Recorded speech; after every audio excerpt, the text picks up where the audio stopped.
Nós sabemos que antes da formação dos quilombos do Campo Grande, isso no século XVII, toda a região do entorno de Formiga era povoada por diversos povos indígenas. Machadinhos como esse são encontrados até hoje, né, em roças da região, que são remanescentes desse período de hegemonia pré-colonial. Em meados aí do século XVII, por volta de 1650, várias bandeiras, né, várias expedições de apresamento de indígenas saíram de São Paulo e devastaram toda a região. Então, vários indígenas foram capturados e levados como escravos para a região de São Paulo, e muitos foram dispersados. Então, a gente tem um vazio demográfico, um relativo vazio demográfico, no final de 1600, até o começo de 1700, quando essa região é novamente povoada, agora por escravizados fugidos de origem africana, brancos pobres, pardos pobres, pessoas pobres que saíram, fugiram, né, não queriam se manter no domínio colonial português, e remanescentes indígenas. Então, esses quilombos tinha essa composição, é uma composição de povos marginalizados pelo sistema colonial. Eles viviam da plantação de milho, principalmente, existem registros disso, criação de animais, uma forma de vida ligada à autossubsistência. Então, com a abertura da Picada de Goiás, a gente tem um impacto entre esse mundo colonial e o mundo autônomo quilombola. E a partir de 1736, então, essas povoações vão ser ameaçadas e vão entrar em conflito com esses comboios, com as povoações coloniais que já vinham surgindo no entorno. 10 anos depois, né, uma década depois da abertura do caminho de Goiás, o governo, né, da então Capitania de Minas Gerais, principalmente as câmaras municipais de São João del Rei, de Mariana, Ouro Preto, que eram os braços desse governo, eles vão organizar expedições para conquista e extermínios desses quilombos. Então, a primeira expedição é de 1746, a primeira expedição de destruição dos chamados quilombos do Campo Grande, e ela vai, de fato, destruir vários desses pequenos povoados chamados de quilombo, né? E o principal deles, o chamado Quilombo do Ambrósio, né? Que, segundo o Tarcísio José Martins, que é um grande estudioso do tema, ele era um quilombo localizado onde é hoje Cristais, um município vizinho de Formiga.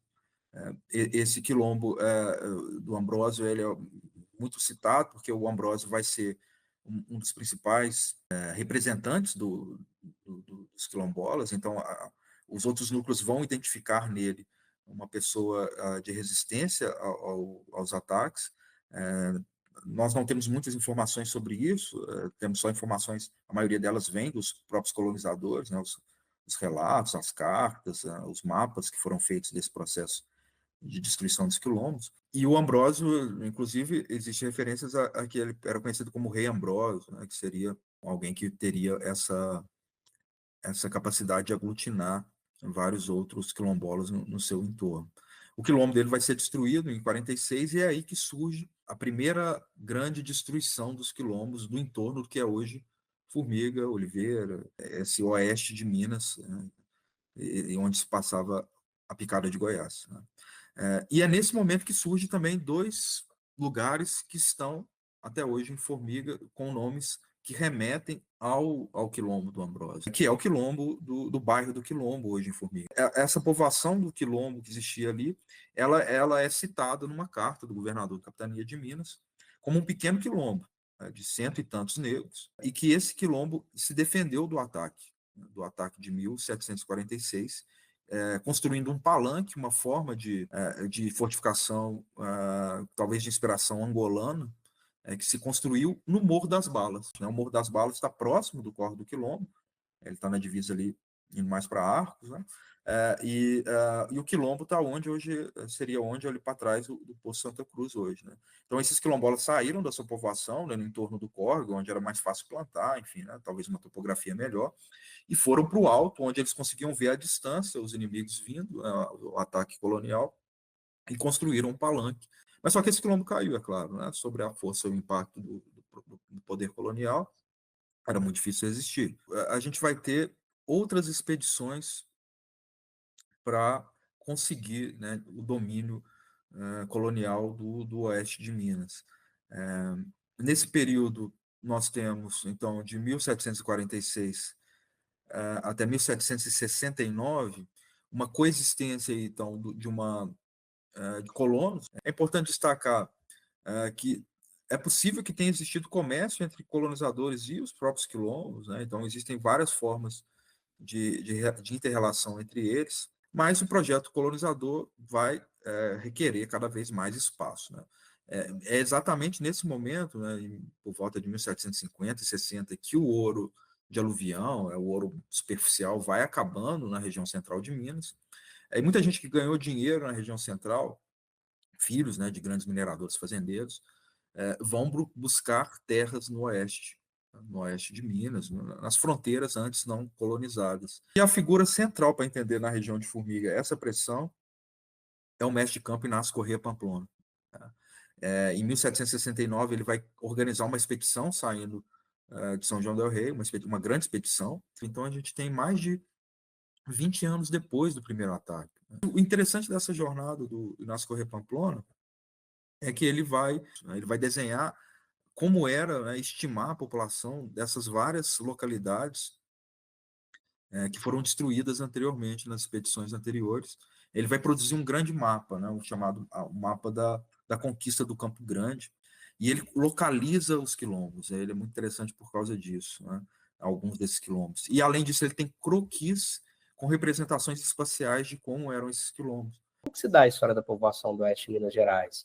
Começam com as grandes entradas, né, que são incentivadas por Gomes Freire e que são executadas por Inácio Corrêa Pamplona e seu bando, no qual ele podia adentrar qualquer comunidade indígena quilombola, matar todo mundo e ficar com a terra, e dar a terra para os seus os integrantes do seu bando. E tem registros documentais sobre isso. A forma como eles vão se integrar a essa sociedade é muito pouco estudada e difícil de ser estudada, porque as fontes geralmente são fontes coloniais, né? São fontes de quem ganhou, né, a batalha. Então a gente tem que ver nas entrelinhas dessas fontes a presença e a resistência dos quilombos.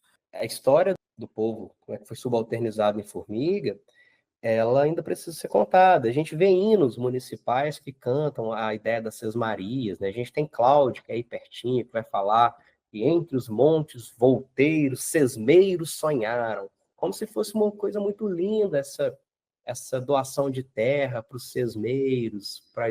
Isso não é um projeto social inclusivo, pelo contrário, isso é um projeto social que estava atrelado ao genocídio.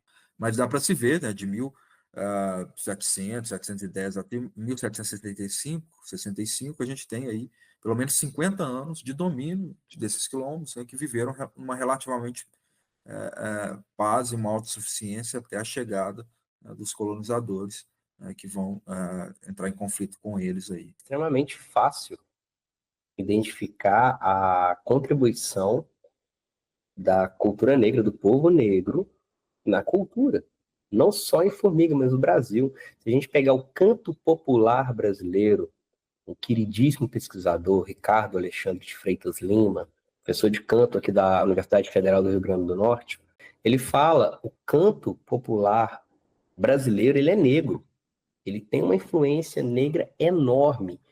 Peguem as fotos das bandas, vejam os músicos, olha, identifica a cor da pele, os traços dos rostos desses músicos. Então, quando a gente olha para a história do povo negro, a gente tem que fazer um trabalho de costura imenso. O legado desses quilombos, né, que existiram na região de Formiga, para a cidade, para a cultura local, de uma forma geral, podem ser observados, por exemplo, acho que o principal exemplo é a manifestação das festas do Rosário. O Adnet Silva dos Santos, um grande radialista formiguense, um grande ativista social, ele me disse que se lembra, né, de que existiam toadas, né, cantos cantados pelos ternos que faziam referência ao rei Ambrósio. Eu acho que a cultura formiguense, ela precisa de fato ouvir e ver as pessoas que fazem cultura, as pessoas que vivem a cultura.